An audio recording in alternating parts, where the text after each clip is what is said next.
That's the spirit. Go and prepare well, my friend. See you at the interview tomorrow. Good night, Emmanuel. See you at the top.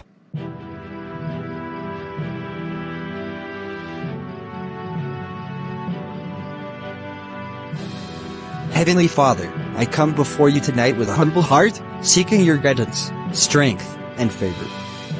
Tomorrow is a big day, Lord, the interview that could change my life. But I know that no opportunity, no promotion, and no success comes except by your will. So, Lord, I surrender it all to you. Father, I thank you for bringing me this far, for the knowledge and wisdom you have given me.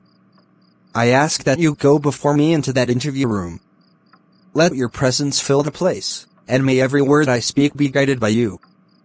Give me clarity of mind, confidence in my answers, and the ability to think clearly under pressure.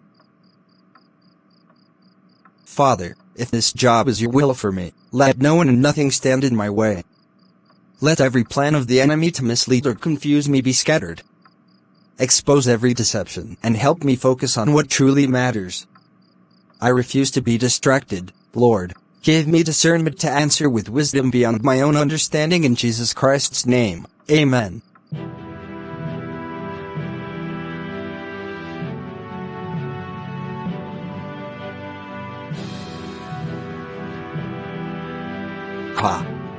I can't believe how easy that was. Daniel, so trusting, so naive. He actually thinks I'm helping him, when in reality, I've led him straight off track. While he's busy cramming useless information on global trade policies, I'll be sharpening my answers on the real topics that matter. This job is mine. I can already see it, me, walking into that office, shaking hands with the executives, signing my contract while Daniel wonders where he went wrong. But it's not luck, no, it's strategy. A battlefield isn't won by kindness but by wisdom. And in this game, I played smarter. By the time he realizes the truth, it'll be too late. He'll stumble through the questions, unprepared and uncertain, while I take control of the room with confidence. Tomorrow, I will win. And Daniel? He'll learn the hard way that in competition, there is no room for foolish trust.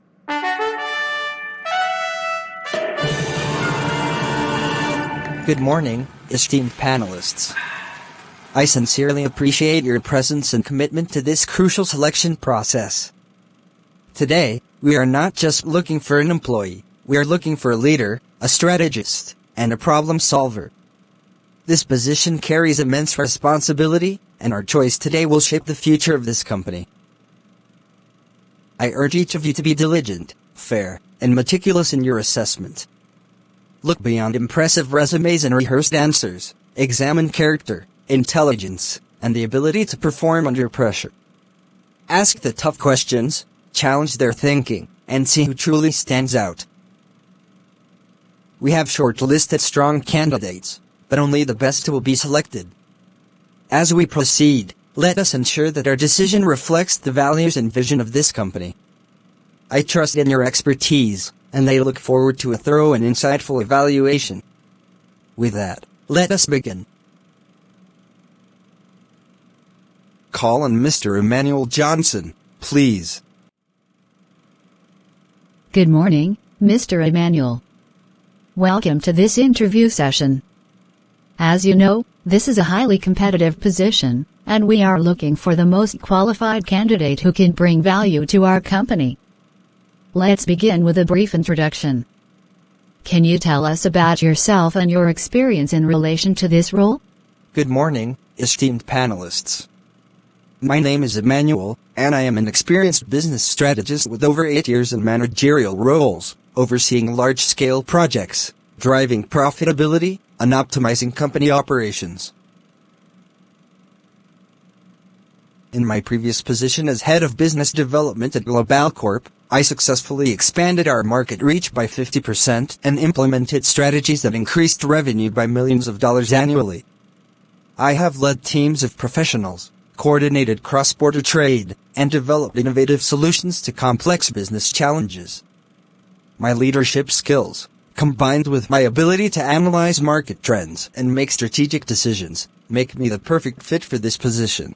Mr. Emmanuel, your CV does not mention any role at Global Corp, nor does it indicate the 8 years of experience you just claimed. In fact, according to this document, you have only 3 years of professional experience in a junior managerial role. Can you clarify this inconsistency? Well, I believe some details might have been summarized in my CV, but I was deeply involved in strategic business planning and decision-making in my previous roles. I may not have explicitly stated all my contributions, but I assure you, I have the skills and knowledge required for this position. I see. We'll come back to that. Let's move on. Since our company operates on a global scale, understanding international markets is crucial. Can you briefly explain global trade policies and their impact on multinational businesses? Yes. Global trade policies. Well, you see, trade policies are, basically, they, regulate how countries trade with each other. So, they set the rules for imports and exports, and, they, ensure that businesses can trade internationally without, too many restrictions. Mr. Emmanuel, could you be more specific? Can you mention at least 2 major global trade policies and their significance? Well, there's, I think, one of them is, free trade, and the other one, something about tariffs? Are you referring to the World Trade Organization's policies on free trade and tariff regulations? Yes! Exactly. That's what I meant. Can you elaborate on how the WTO regulates trade disputes between nations? Well, they basically, settle disagreements and, make sure trade is fair. Yeah.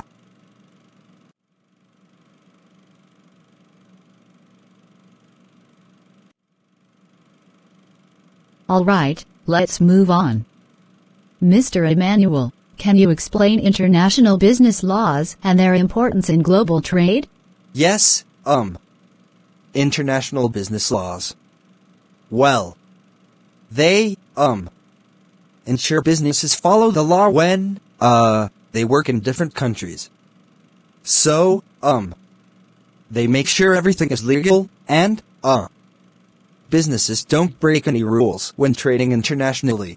Mr. Emmanuel, could you name one major international business law and its significance? There's, maybe the one about, not breaking business rules.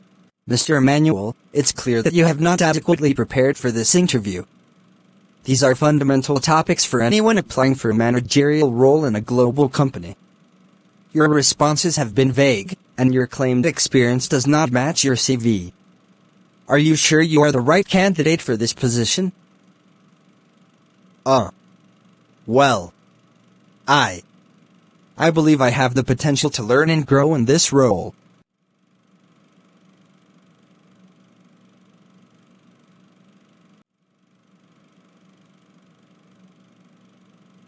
Thank you, Mr. Emmanuel. That will be all for now. You may step outside. I appreciate this opportunity. Next candidate, please. Mr. Anthony, you may come in now.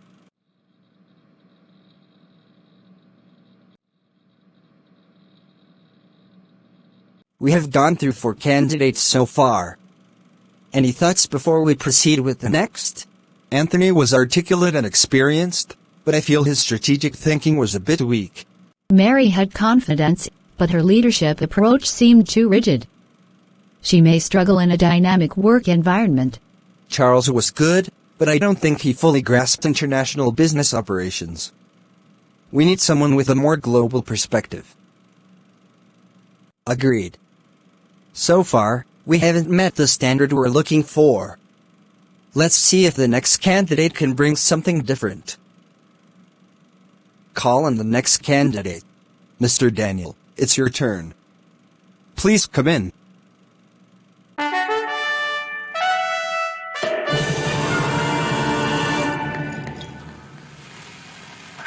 Welcome, Mr. Daniel. We appreciate you joining us today. This interview will assess your suitability for this position, and we expect clear, thoughtful responses. Let's begin. Can you introduce yourself and tell us about your experience in relation to this role? Thank you for the opportunity. My name is Daniel, and I have a strong background in business strategy and management.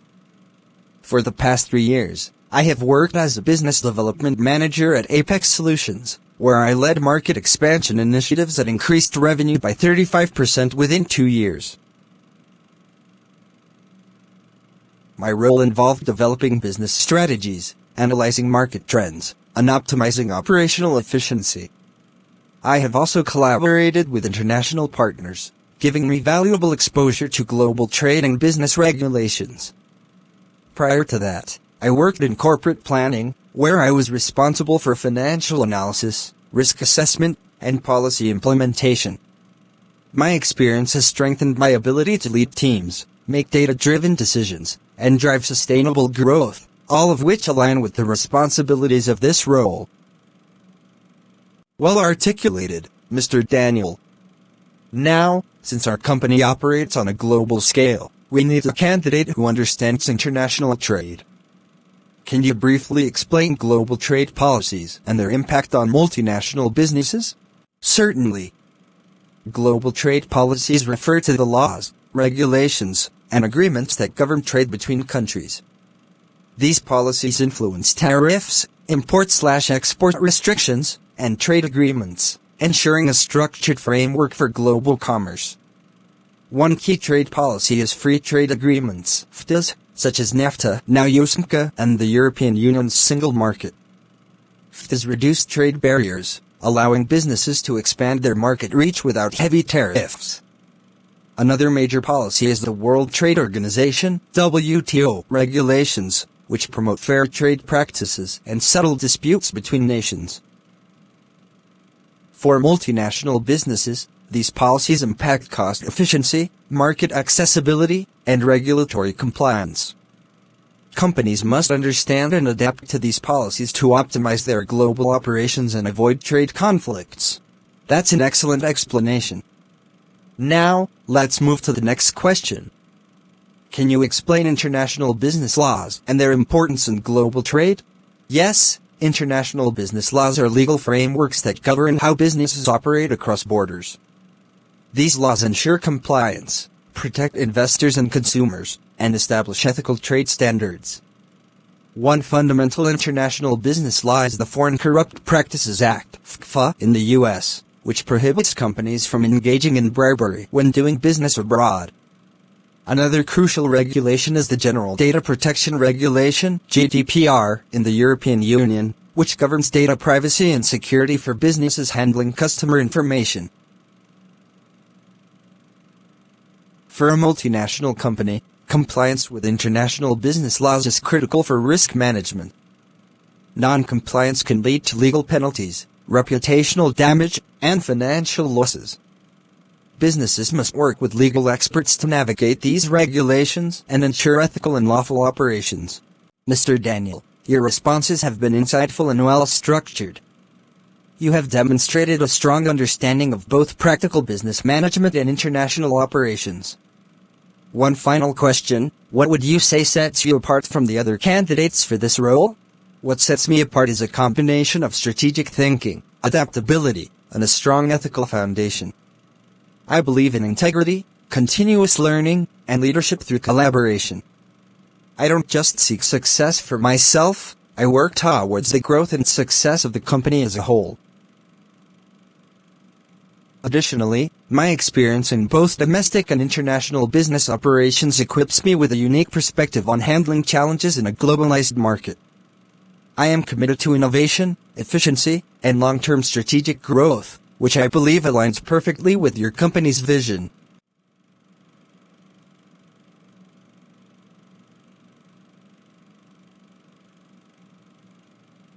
Thank you, Mr. Daniel. That will be all for now. Please wait outside while we conclude the session.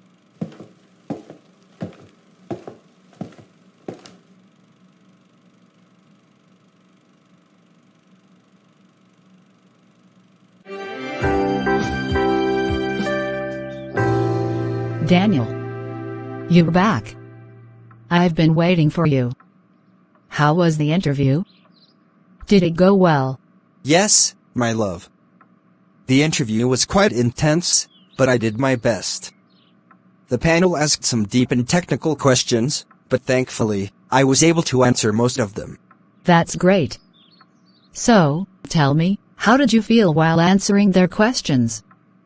Do you think you made a good impression? Honestly, I felt confident with my responses. I structured my answers well and provided real examples. But you know something funny? Some of the questions they asked were from the areas Emmanuel told me to study. Really? You mean the same topics he suggested to you yesterday? Yes! At first, I thought it was a coincidence, but now I believe he must have taken time to study them thoroughly himself. He probably knew they were important and focused more on them. And do you think Emmanuel gave you those topics out of goodwill? Ruth, Emmanuel is my friend. He has been helping me all along. I don't think he would mislead me. If anything, he must have wanted both of us to succeed. I even told him some useful points when they came across likely interview topics. You trust him so much, Daniel. But did he ever tell you what he was studying? Did he share any useful tips with you, the way you did with him? Now that you mention it. Not really. He mostly just encouraged me to focus on the topics he mentioned. But I assumed that was because he genuinely wanted to help. Daniel, my dear husband, you have a good heart, and I love that about you. But not everyone operates with the same honesty and kindness. Emmanuel is competing for the same position as you. Have you considered that maybe, just maybe, he didn't give you those topics to help you, but to mislead you? No. Emmanuel wouldn't do that. He's my best friend. Besides, I still answered most of the questions well. If anything, I think he must have done even better than I did. I'm sure he'll be selected. Daniel, listen to me. You did your best, and that's what matters. But don't be so quick to assume that Emmanuel outperformed you. You never saw how he answered his questions. You don't know how well, or how badly, he did. The final decision is not yours to make, nor his. It's in God's hands and in the hands of the panel. So, calm down and wait until the final stage is reached before jumping to conclusions. You're right, Ruth. Maybe I'm overthinking things. I just really want to get this job. I know you do, and I believe you gave it your best shot. Now, let's leave it in God's hands. If this job is meant for you, no one, absolutely no one, can take it away. Thank you, my love. You always know how to bring me back to my senses. Let's wait and see what happens. That's the spirit. Now, go and freshen up. You've had a long day.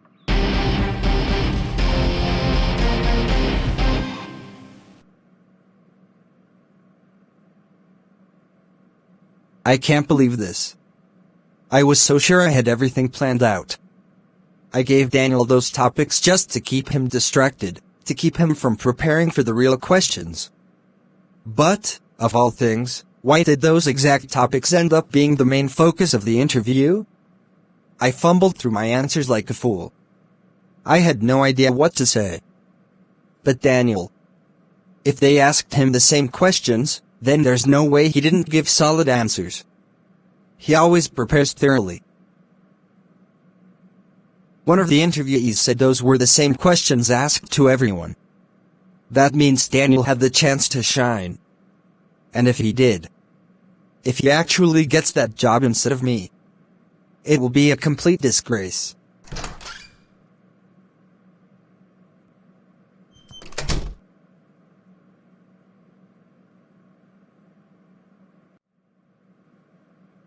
Emmanuel.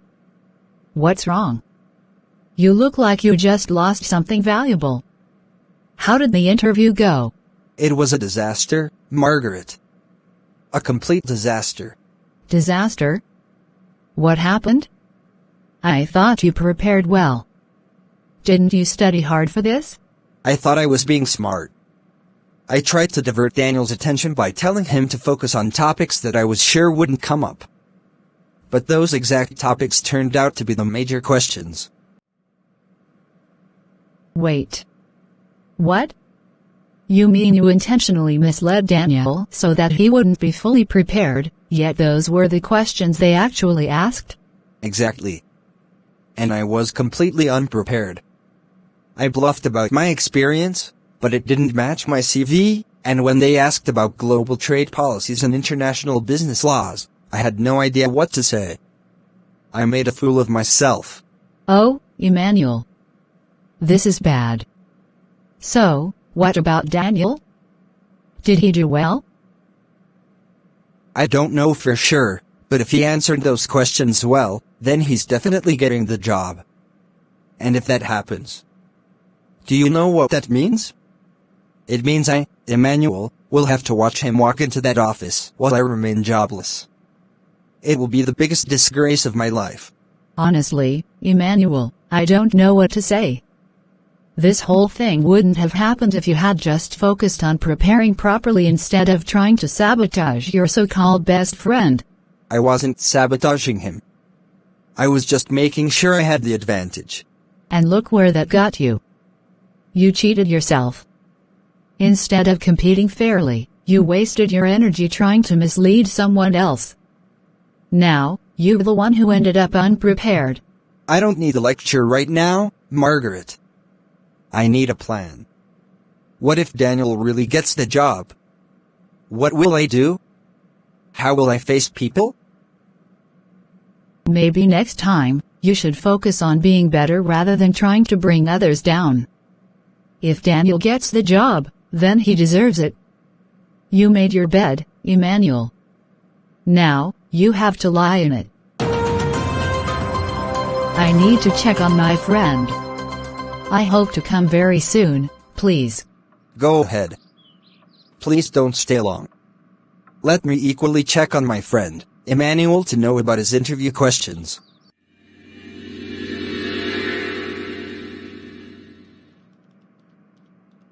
Emmanuel, my friend. I just had to come and see you. How are you doing? Oh. Daniel. I'm all right. I wanted to check on you and hear how the interview went. I believe you must have done exceptionally well. I mean, you suggested some of those topics, so you must have studied them in depth. Well, it didn't go as planned. What do you mean? You prepared so well. Didn't you answer all the questions? Let's just say, I wasn't expecting the exact questions they asked. I struggled with some of them. Really? I thought you would have nailed them. I actually studied the topics you suggested, and thankfully, those were the main questions they asked. Oh. So you managed to answer them well? Yes, by God's grace. I just wanted to also congratulate you because I was sure you must have done well too. Thanks, Daniel. I appreciate it. Whatever happens, we gave it our best, and I believe God will reward our efforts. I just wanted to check on you. Let's hope for the best. Yeah. Sure. Thanks for stopping by. See you later. I need to get back to the house. It's okay. Bye. Hello, good afternoon. This is Daniel speaking. Good afternoon, Mr. Daniel. This is Linda from the HR Department of Global Trade Solutions. I'm calling on behalf of the interview panel. Oh, yes, ma'am. I'm listening. First of all, congratulations, Mr. Daniel. After a thorough evaluation of all candidates, we are pleased to inform you that you have been selected for the position. Wait. I got the job. Yes, you did. The panel was highly impressed with your responses, especially your deep understanding of global trade policies and international business laws. Your confidence and practical insights truly set you apart from the rest. Wow. I don't even know what to say. Thank you so much. I'm really grateful for this opportunity.